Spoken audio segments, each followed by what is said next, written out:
Le saviez-vous ? Les formations à l'éco-conduite permettent de réduire jusqu'à 10% la consommation de carburant par conducteur formé.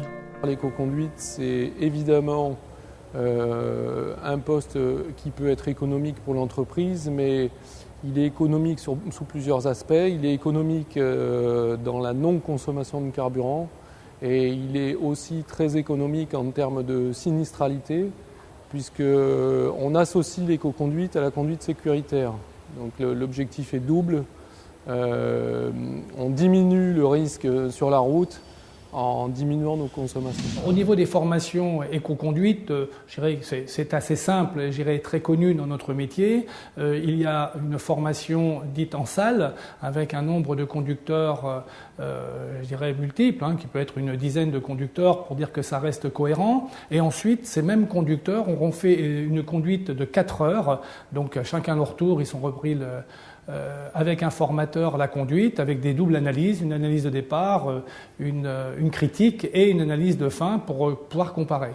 Donc c'est quelque chose qu'ils apprécient, parce qu'ils sont habitués à des formations.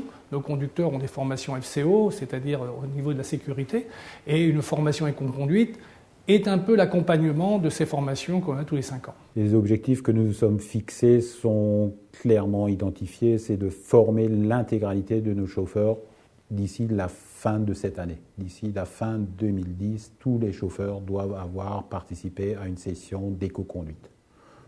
Premièrement, et l'objectif clair, c'est de réduire notre consommation de 2 litres au 100 km. Pour ce faire, nous avons également mis un système incitatif en place qui est de récompenser les chauffeurs les plus méritants, les plus performants, mais aussi ceux qui nous engendrent la meilleure progression. La formation est bien perçue par les conducteurs, dans la mesure où ils savent que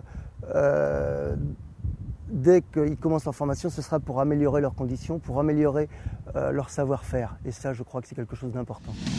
La formation, pour moi, c'est vraiment de prendre plus conscience de l'anticipation, des dangers éventuels sur la route. On essaye de respecter la vitesse, respecter le code de la route déjà pour commencer, et puis respecter aussi la mécanique du véhicule. L'éco-conduite, ce n'est pas simplement la gestion uniquement que du matériel, c'est la gestion du temps, c'est l'organisation du temps. C'est aussi un geste citoyen, puisque de toute façon,